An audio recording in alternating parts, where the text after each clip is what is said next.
Life and Listings podcast. I have Natalie and Natasha here. Thanks for joining me. Thank you for having us. Glad to be here. Natasha, you want to introduce yourself, who you are, what you're doing, and so we can have our listeners get to know you a bit? Absolutely. So my name is Natasha. I am the VP of New Business Development at Agent iChat. We are the newer chatbot AI plugin in this space. We've been around for about 4 years compared to, other vendors out there. We do specialize in this space. So definitely excited to kind of dive into some of the more details about what we do, why we're different, and how we can make an impact on your business. Amazing. Super excited. Natalie, you want to share a little bit about yourself? Absolutely. I am the Regional Director of Business Development for Modern Broker, and I am helping women with leadership challenges, and I do some coaching and mentoring. Also are kind of doing some reinventing nowadays with, technology and AI. So I'm going to be following up with what Natasha is sharing to talk about some things that are important to keep in mind in mindset when we're talking about AI and technology. I love all of this. And for those of you guys listening in, I was just told that we're creating a little girl gang. It's so fun. It's so fun doing these podcasts because I feel like we're just really getting to make new friends and get to know new people. And it's the whole reason why I started it. So, Natasha, we met a few months back now, right? And, we were talking about what you have to offer. And we were kind of chatting before the episode. And you have some feedback on what you're seeing in the market. What tips can you give our listeners? I know everybody right now is really looking at their budget, what they need to cut, what they want to invest in. Like, we have to be more cautious than we wanted to be in the future, right? So what tips can you give our listeners on choosing their tech stack to grow their business? Right. So glad you brought this up. This is so relevant. I have these conversations all the time where, I see the overwhelm basically that's happening, right? I see the tool fatigue. I see the shiny tool distraction syndrome. And I think what is so helpful is to really peel back and focus on your basics as it pertains to your business. So what I mean is, if you identify you've got a weakness in maybe your email marketing system and you're not happy with how that's working, or it's not working to the extent that it needs to in order to generate a return, right? Because you need to be thinking about each aspect of your business in terms of generating a return on your time, on your dollars. So if that's not there, you don't want to be going and starting to think about all these other things, right? Oh, like Facebook retargeting ads, whatever. Like, you need to really peel back. And now I think what we're seeing more than ever is people who know that they need to peel back, but they don't actually know how to do that, right? They're like, I actually want to buy stuff. I actually want to create a system, but they're lost. So I do have some, specific tips that I do want to share with people on how they can start to identify what's going to really lend them the business impact that they're looking to have ultimately, right? This is a business, you run it according to how many transactions you're going to have. So that's really kind of, I guess, what I do want to get into and, talk about and hopefully help people, right? Provide value. And then just a side note, if anyone is listening and wants to join our girl gang with their leather jackets, feel free to wear that for any episodes you hear us on. Screenshot that and just share with us. That's hilarious. You're automatically in. Right, you're so in. I love that because it's something that I see quite often, right? Because like what we do is a lot of times we're integrating a lot of these systems. So a lot of times when we get into the businesses, we're seeing that they have this and they have that, and that doesn't talk to that, and this costs a bunch of money, but they have extra user seats that they're not even using, and within minutes, I can almost like cut hundreds of dollars a month off of their budget. And I think that's so great that you're talking about that on another level, because that's something that people aren't often digging into. Like, okay, you're using it, but you're not happy with it. So like, why are you going to go put more ad spend to more leads into an email marketing system that doesn't work? Yeah, exactly. I mean, exactly. It's like mind blowing. So what tips would you give around that? Like, how can they dig into that? Where do they start? Okay, so I'm going to get kind of personal here because when I have these conversations, it's a one-on-one conversation. It's having people really reflect on themselves, who they are, their business, and then creating that business structure that they want. So I look at this as a three-part equation, and this is something where, I want people to start thinking on each one of these pieces to this equation, right? So the first thing, I want you to think about your personality type when it comes to executing a task. So if, for instance, let's go back to email marketing. You have people who want something to look a very specific way. Okay, what does that mean for you in your business? Does that mean you need to spend 10 hours on your email marketing system? Do you need to outsource that? Do you need to automate that? What does that mean? What personal challenges are you going to face in order to get that done? So assessing your personality type, are you a perfectionist? Are you a workaholic? Like, where do you think your personal weaknesses are? I'm not saying a self-limiting belief. You can absolutely grow and move on from there, but let's be realistic for like a minute, right? So the second thing, I want you to reflect on your daily activities. And here's why this is so, so important. What you need to do is ultimately generate a personal pie chart. You need to see where your business is coming from, and you need to have a breakdown because you need to understand which activity is yielding your highest ROI and where do you have room for improvement. So in order to do that, though, again, you need to be realistic about kind of where your personal struggles are going to be. And then you also really need to look at what you're doing daily. Now, the last thing, and this is how to truly create some type of a process hack and schedule hacking to get the lifestyle you want, both in terms of business and your personal life, you need to reverse engineer the hours you're working. So that's going to put kind of like the fire in your belly, right? So I hear a lot of agents that are working way, way too much. Like, 60 hours a week, that's not normal. Like, stop normalizing that. That's burnout, right? Like, I've been there, I've done that. No, like, we need to all be like, no, that's not a life. So peel back. Even if you're saying you work 40 hours, everybody needs to be shooting to be a 30-hour work week for full time, just like you, Jennifer. I know that's big on that, but that's going to force you to trim all the fat and to say, hey, listen, if I only have X amount of hours in a day, how am I going to spend them? How do I quicken this process? You need to start asking your subconscious that, and it will come to you, but you need to force yourself to think, how am I going to do this quicker? I don't have that much time. How do I get it done? One of the things I'd like to add into what Natasha said too is that in the real estate industry, probably a lot of other industries too, is that we do get that shiny object syndrome of, well, this top producer is doing this, and I feel like, since they're successful at it, I need to do that too. And so we start spending a lot of money really fast. And Jennifer, you had mentioned about, you can cut money out of your budget super fast. Well, we can spend our money really fast, and then sometimes it'll put us out of business. So we want to be really, really cautious in what we're doing. And as to Natasha's pie chart, I do love her pie chart, by the way. She shared it with me.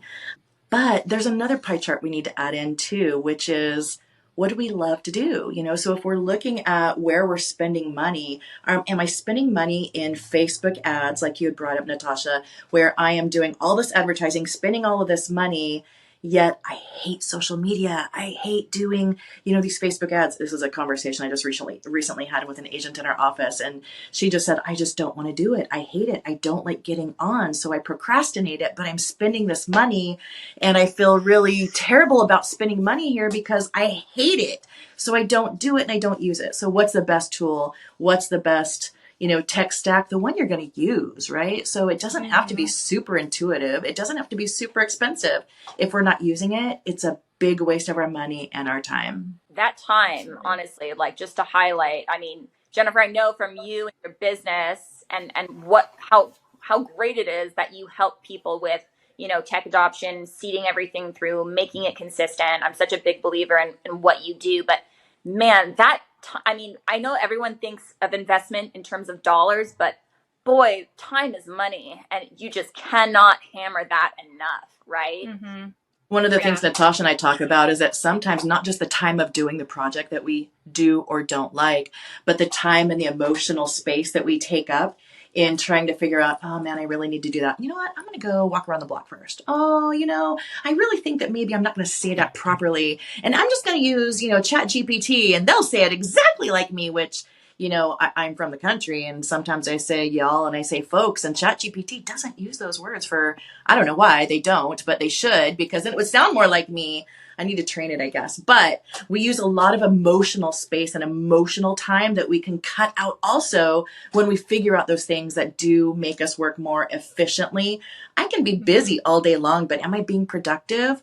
I don't want to go into the office just to be in the office. I want to go into the office and be very strategic about what I'm doing. So the pie chart, the figuring out what it is that's most important to us is really, really key as we end our day to plan for the next day, as we start our day, so that we can stay on track. Otherwise, my desire for the 30-hour work week turns into a 60-hour work week really easily.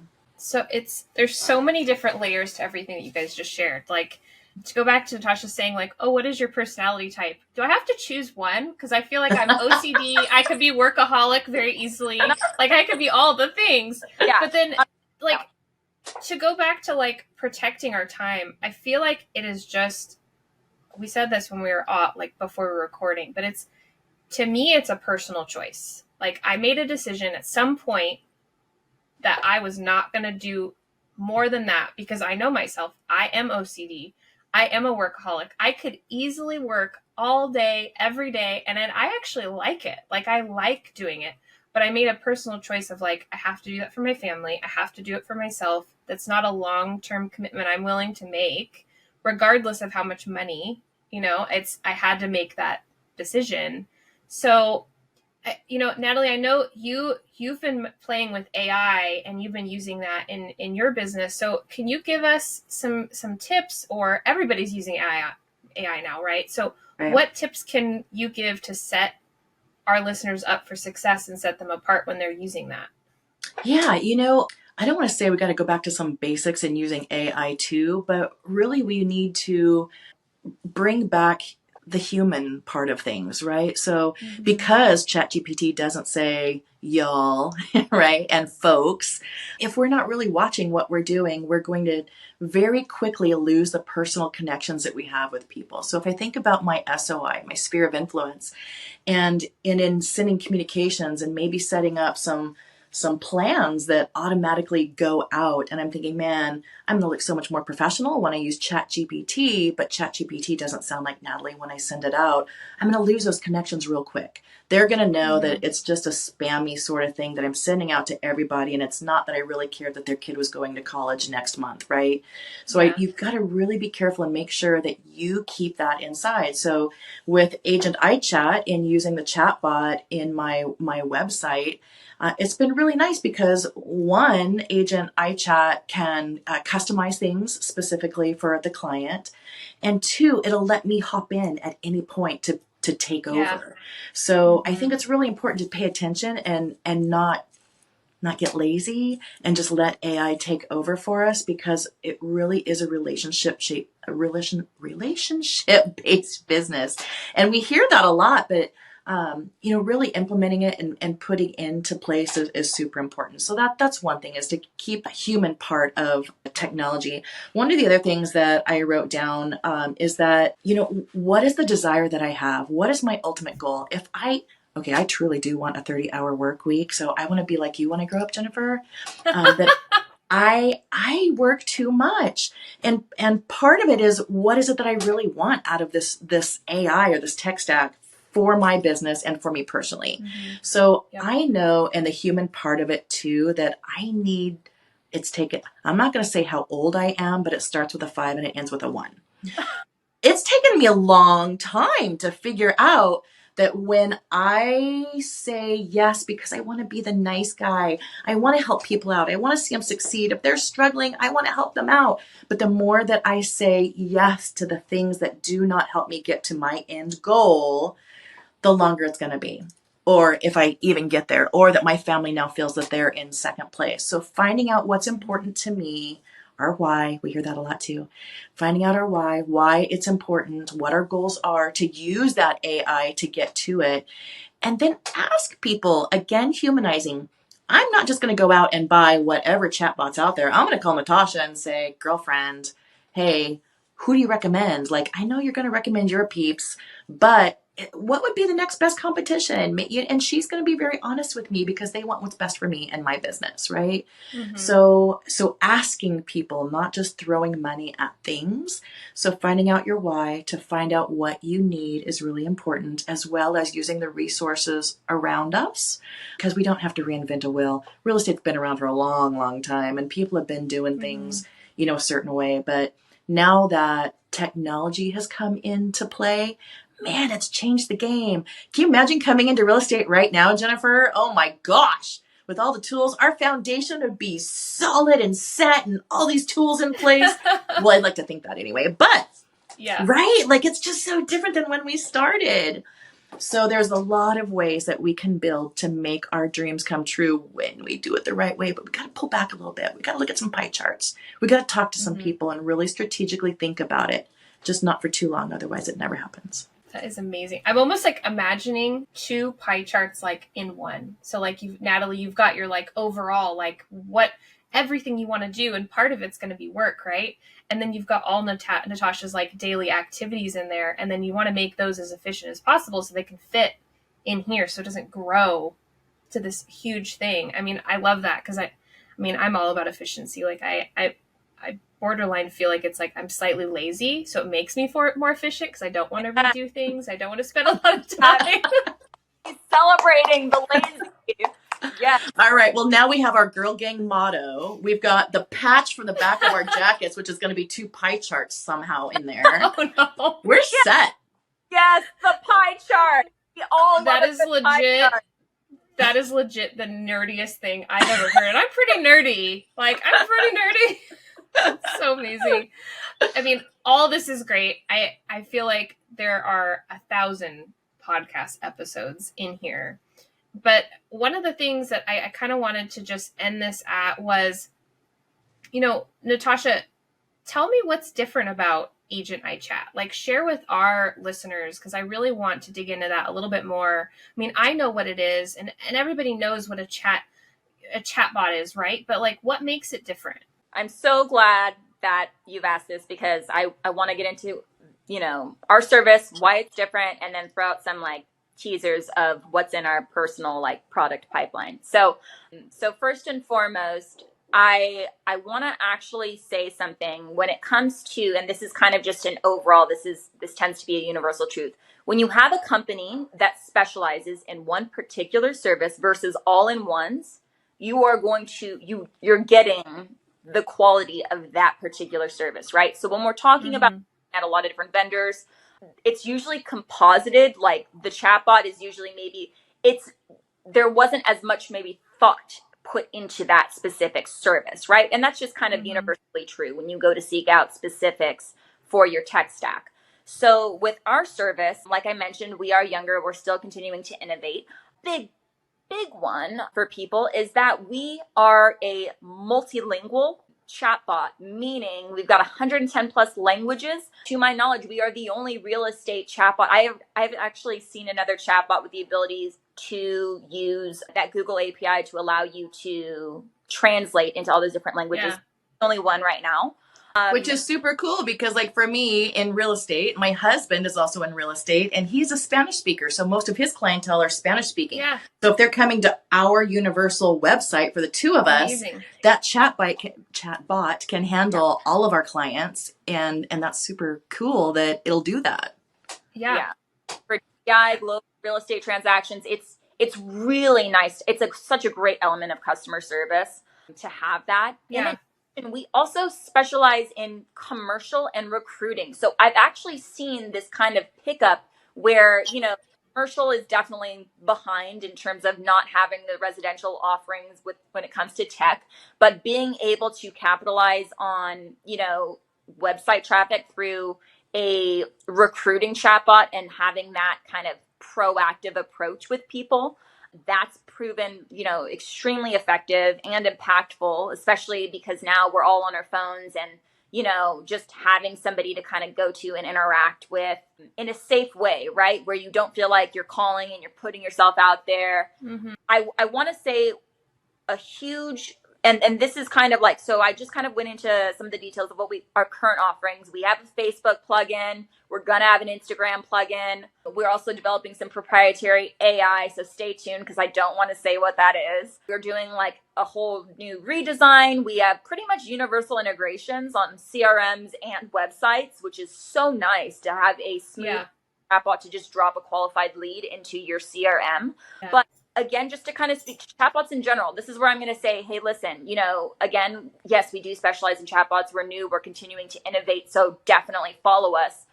But when we're talking about tech, there's a lot of stuff that's so new and so theoretical and it's just not rooted yet in hard ground statistics. So that is the difference between a chatbot and another piece of technology. This has been around. This is actually tried and true. You are going to get a 30% better website traffic conversion by utilizing a chatbot on your website. You are going to disqualify spam and qualified leads up to 95%.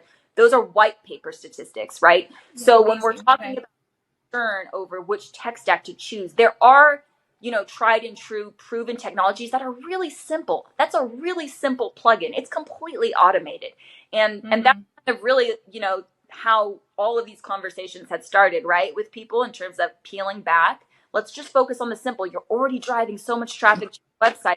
What are you doing to hurt people, right? It's a lot of work to track down and find all those leads. Why don't you use something that's already proven to get more transactions for your business? Yeah, amazing. So amazing. I cannot wait for one of our clients to use it, honestly.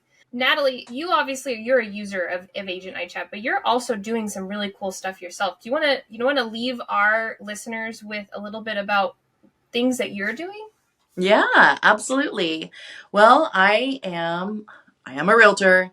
I am also a team lead here at Modern Broker. And so the recruiting chatbot is the next thing that we're going to be putting onto my website.